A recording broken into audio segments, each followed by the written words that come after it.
You're listening to the Monday Night Community Show with Daniel on BRFM. We're joined in the studio now with Addic, and of course he's a highly specialised obesity dietitian, and he's from the Kent Community Health NHS Trust. That each time he comes along, we normally cover a different subject, and the subject this time is going to be vegetarianism. Firstly, welcome along to the show. Thank you very much for coming along. It's lovely to be here again with this lovely weather, with this lovely view. Yes, it's certainly lovely up here at this time of year. I was wondering, firstly, if you could give us kind of an introduction into what you do before we move on to this evening's subject. Thank you, Daniel. As you said, I'm a highly specialised obesity dietitian. I work in Kent Community Health. Our small team comprised of myself, a dietitian, a therapist, a psychologist, Lisa Brooks-Taylor, exercise physiologist, Alan Murray, and we have his assistant, Joe Simerian. We're a small team, and we accepting referrals from all local GPs in Swale for people to come to our program, which is education program, individual sessions, and we're treating morbid obesity, people with substantial weight problems, BMI more than 40, and we're operating from 3 different sites: Sittingbourne Memorial Hospital, Sheppey Community Hospital, and Faversham Healthcare Centre. And all these places is the same program. We are the same team, and do ask for referrals from your GP, and you will be welcomed in warm hands and for our personnel. Now, I know you wanted to cover first about is vegetarianism a healthy diet? I know I tend to think probably is healthy, but you know, that might not always be the case. Sure. That's what people assume straight away, that vegetarianism equals healthy. Well, it can be both, and why I say it can be both. If you think about vegetables or vegetarian, chocolate is vegetarian, crisp is vegetarian, pies with jam vegetarian. So a lot of margarines are vegetarian. So if you think about it, there are a lot of product on the market that are still vegetarian and are very, very high calorific values. So people, even though they assume the vegetarian equals health and good weight, not necessarily the case. That's why I came here specifically to illustrate what does it mean exactly to be vegetarian, and also to put attention what foods, even though vegetarian, people may actually eat less or really, really limited. What is a vegetarian's actual diet?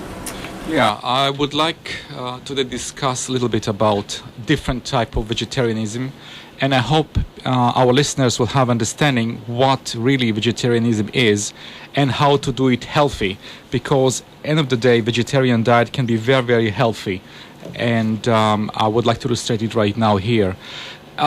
Generally speaking, I would like to cluster it into 4 types of vegetarian diet. The first one is lacto-vegetarian. It's diets who exclude meats, fish, poultry, and eggs, as well as foods that contain them. However, dairy products such as milk, cheese, yogurts, and butter are included. Second type of vegetarianism is lacto-ovo-vegetarian. Its diet excludes meat, fish, and poultry, but allow dairy products and eggs. The third type is ovo-vegetarian. Diets excludes meat, poultry, seafood, and dairy products, but allow eggs. And vegan diets, who exclude all animal products, exclude meat, poultry, fish, eggs, and dairy products, and foods that contain them. And this is the most demanding diet, but I'm going to touch it today. Basically, people have different version or different grades of vegetarianism, and that's fine. Some people may exclude meats but eat fish. Some people have different varieties of level of how much the vegetarians are. Some people can eat meat only once a week, and all grades are fine as long as we're doing it balanced, healthy, and that's what I came here to discuss today. And the most, so just I want to basically go just step by step and tell what the components of a vegetarian diet is. And I will address when people eat or don't eat dairy products, eggs, and so on.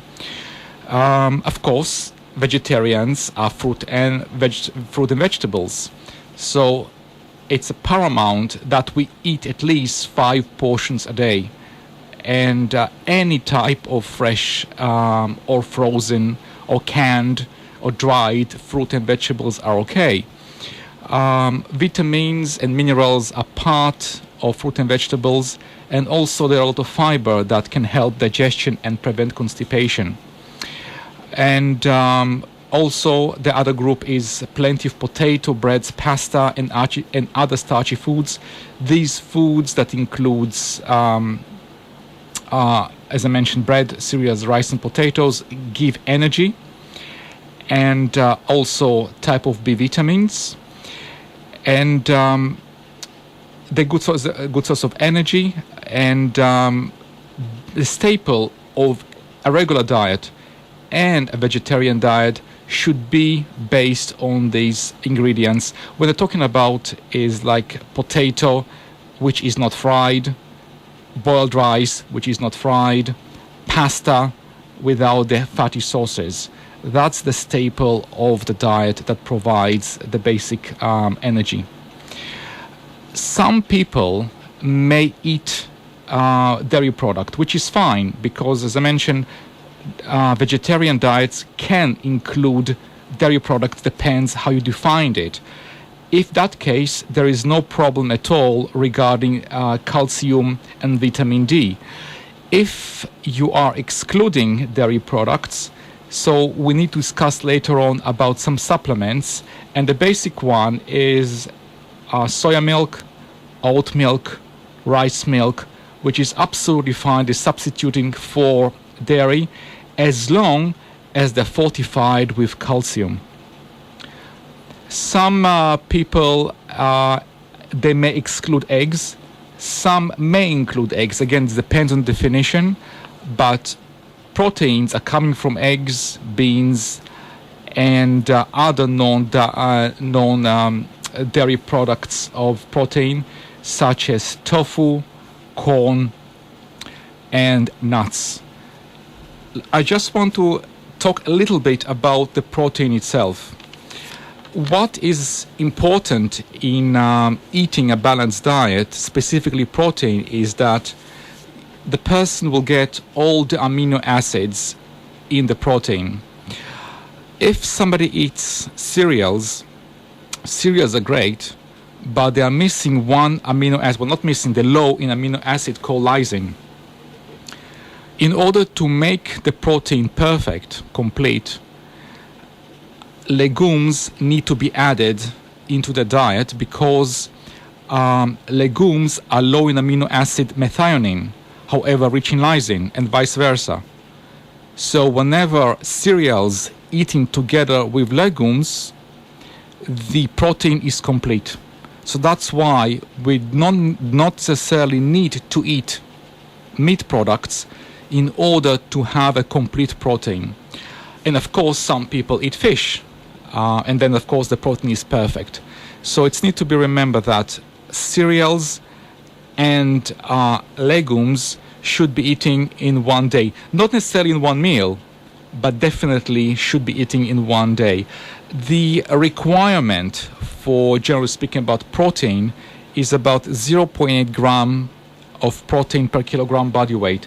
So a person who weighs, let's say, 80 kilos, requirement of protein about daily is about 70 to 80 grams. So it's not that difficult to reach it. And again, to put some sources of proteins are the nuts and seeds, soya products, tofu, soya milk, texturized soya protein, soya beans, pulses and beans, and corn. And I know you wanted to cover vitamins next. Yes, whenever we eat vegetarian diet, it is important that it will include some basic vitamins and minerals that I want to follow right now in order that the vegetarian diet will be healthy and complete as it should be. The first component I would like to cover is calcium together with vitamin D. If a person eats a dairy product, there is no problem. Vitamin D and calcium, of course, are abundant in dairy product, and there's no problem. However, if the person is vegan, then most likely they will be missing that component, as they will not be eating dairy product. However, there are few foods that it is important to consume in order to cover your requirement for calcium, specifically if you're vegan, and they are fortified soya, rice, and oat drink. Look at the carton that actually saying fortified with calcium. Calcium set tofu, sesame seeds and tahini, pulses, brown and white bread. We don't have this problem in the UK because by law, bread must be fortified by calcium. Dried fruits such raisins, prune, and dried apricots. And sometimes almonds as well. And in order to get vitamin D, it is exposure to summer sunshine. But remember to cover yourself up if the sunshine is very strong, as we had a few days like that. But otherwise, exposure to daily sunshine allows the body make the vitamin D in your skin. Fortified fat spreads and breakfast cereal should vitamin be added, but check the label. And of course, in some cases, vitamin D supplements would be required.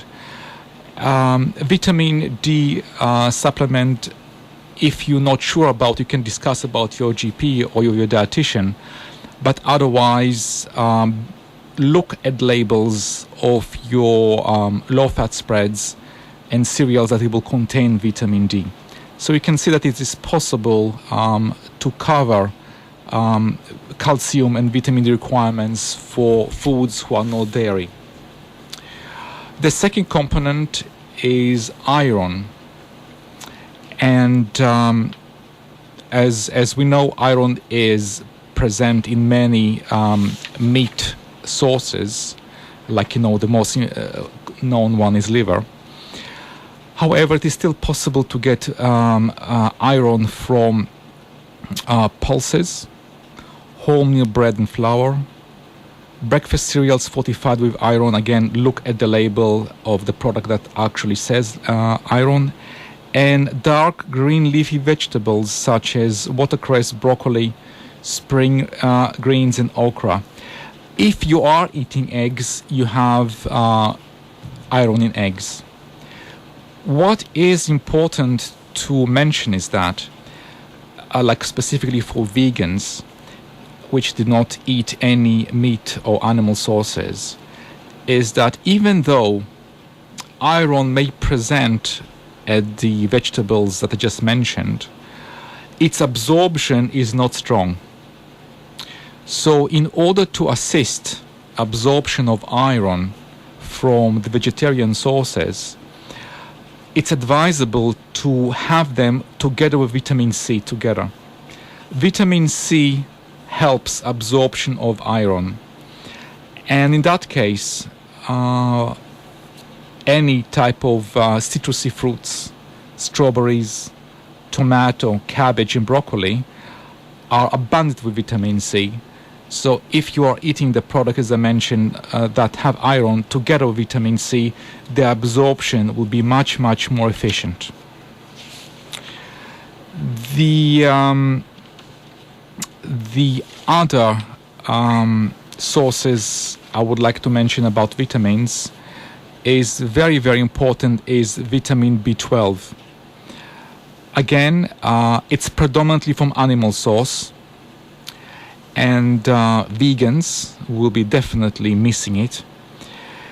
And in a regular diet, vitamin B12 comes from meat, salmon, cod, milk, cheese, eggs, and of course some fortified breakfast cereals.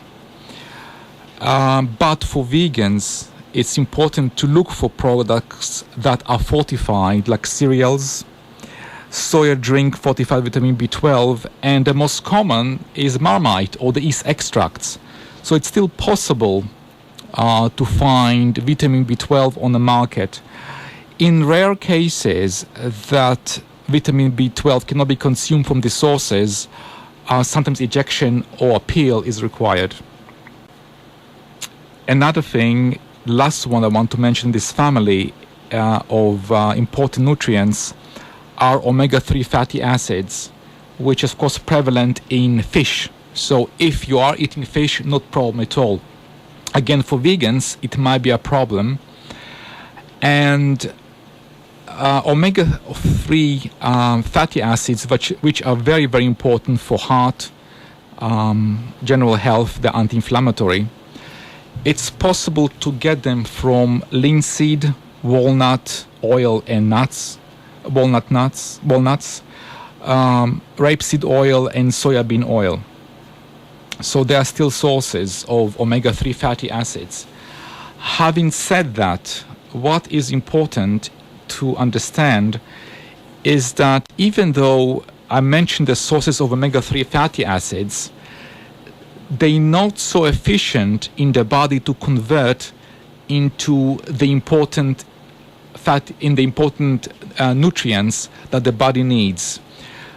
When we're eating fish, the important omega-3 fatty acids are already there. If we're taking the vegetarian source of omega-3 fatty acids, there are still biological pathways that the body need to convert in order to get the active ingredients that the fish already have from the start. So even though we need to remember that we can still have omega-3 fatty acids from vegetarian sources, they may not be so efficient in the body as we're eating fish. So in order to protect the heart, still the 5 portions of fruit and vegetables are the most important for vegan people. And general population that not very strict, I would highly recommend to have fish at least twice a week, or if that's not possible, maybe taking omega-3 fatty acids capsule here and there. But otherwise, that's the sources of omega-3 fatty acids that are available. I know you next wanted to cover the costs, or whether it could be costly or not. Yes, people may think, or actually say to me, that being a vegetarian is quite costly. It can be if you're trying to buy constantly organic foods, but not necessarily that's the case. And people also say fruit and vegetables can be very expensive. So I just want to give you some tips how to plan a little bit better shopping, and maybe see actually can be not so expensive when trying to incorporate more vegetarian foods and plant sources in our diet. Sometimes planning is recommended. In that case, maybe borrowing a recipe book from a library, from a friend, or from the internet to just see what's possible to make, what recipes to make and foods from vegetable sources. It is important to plan meal ahead before shopping, so we know what to buy, and we can mix and match ingredients and to avoid wasting leftovers. Making a list and not buying on impulse. Specifically, if we go and there are all these offers, buy one, take 2,000 for free. But the question is, do we need all of them? And even though they might be tempting, but we're not going to use them, so what's the purpose? So we need to really plan, and if it's not on the list, maybe we should not buy it. It's absolutely okay when buying vegetables and fruit, and specifically vegetables, when they are frozen, canned, and even though vegetables are great when they're fresh, there is nothing wrong if they're frozen. And the funny thing is, sometimes frozen fruit and vegetables are even healthier than the fresh. I know people can be very surprised by hearing that, but we need to remember that if we are buying, in supermarket fruit and vegetables, they most likely were flown from very long distance, majority of them. And airplanes, weeks and weeks, and as the time passes, the amount of vitamins going down and down and down, and also minerals can deteriorate. So unless we pick from the field and put in our plate, the vegetables and fruit that are coming from far, they are deteriorating with time. When we buy, or the industry actually, when the industry creates frozen fruit and vegetable, the time lapses from the moment they were picked and processed is very short. So the funny thing is, the freezing fruit and vegetables safeguard the nutrients, safeguard the minerals and vitamins. So frozen fruit and vegetables can be cheaper, and in many cases will have much more vitamins, minerals. So people should not avoid and think that's bad. And a lot of recipes absolutely tolerate nicely canned vegetables, as long as there's no oil there. Try to see there's not much salt, even though salt doesn't have calories, but a lot of salt is not so good for heart and high blood pressure. But otherwise, they're not quite expensive. And when we are shopping fruit and vegetables, seasoned fruit and vegetables will be cheaper than non-seasonal. There's no need to buy oranges in summer imported from South Africa or Latin America. Of course, they were much more expensive. So sticking to fruit and vegetables in the season will make it costly. And sometimes it's possible to see if there is any reduced price produce in supermarket. When sometimes closing day, later the day, there are leftovers. And if they not look rotten, if they look okay, there is no reason not to buy them and use them. And it also can be part easy on the budget. Of course, growing, sometimes if you have your own allotment or your garden, there is no reason to want to experiment and try to grow your own. Or even exchange with have exchange of fruit and vegetables with your neighbor. If they can grow some stuff, you grow some stuff, and just try to exchange. And when preparing and storing, it's actually okay to freeze foods. So if you are preparing already, making a meal, it's okay to have a bulk, have containers or frozen bags, make your portions and freeze it. So the freshness, as I mentioned, will remain as long as it's frozen, and then it actually saves a lot of work. Just heat it, put it on the table, and here is a meal. And also, if you find that you bought, for example, vegetables that are not so pretty, or they kind of become wrinkly, okay, they may not be pretty in salad, but why not use them in stews or just make them soup? So we can still use a lot of not so pretty vegetables that basically cooking them, and if you still don't want to see them, you can blend them and have nice smooth soups. So I hope that this will give some more ideas about using fruit and vegetables, and see that it can be not necessarily expensive. There is no need to buy them organic as well. Organic can be expensive sometimes. If you have the money, by all means, there is no reason not to. But otherwise, all fruit and vegetables, including myself, I buy a regular one, not necessarily organic, so they will be slightly cheaper. But really, buying in season, I think they are the gold standard of thinking and planning what we're going to eat.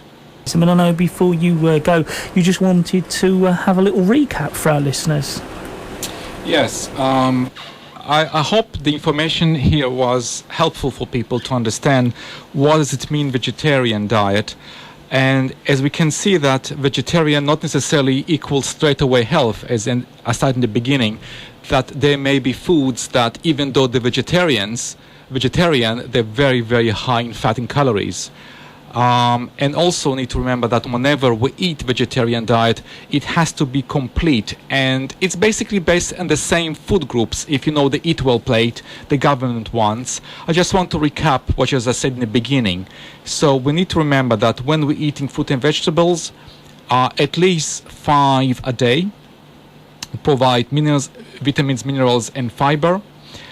Starches are essential for our energy, should be at least third of our nutrient bulk in a day, and that's potato, cereals, rice, pasta. Do prefer the unrefined version, the brown rice, brown pasta, potato with skin. If you are eating dairy products, here you are dairy requirement for calcium covered, and if not, remember that soya milk fortified with calcium, oat milk fortified with calcium, rice milk fortified with calcium, that's the substitute for dairy products. And if you remember also I mentioned about their tofu, set calcium tofu as well. And of course the protein are essential. In this case, these are the vegetarian proteins. If you're eating fish, great. If you're eating eggs, great. But otherwise, we have the tofu, the corn, the legumes, the lentils, the soya. And here how you basically get your protein. Don't forget also that to drink the minimum level of fluids, sugar-free fluids, are 6 to 8 cups a day. In the hot weather we had recently, I would even go at least 10 cups a day. But that's basically what a healthy vegetarian diet is. And I hope you find it useful. Well, we certainly did. Thank you as always for coming along, Addic, and my pleasure. Covering different subjects each time. That is Addic coming along here at BRFM. But before you go, I was wondering if you could just go over those useful contact details for us. Yes. If you recall, in the beginning, I'm a highly specialized obesity dietitian. I'm working in a service called SWIMS, Specialized Weight Management Service. We're based here only in Swale. And we receive referrals from GPs. So if you have a weight question and you want to be referred to our service, by all means, go to your GP and ask for referral. But if you have any questions, by all means, you can call us directly. I will say the numbers quite slowly. 0800 849 4000. And you can dial option 7 from the menu.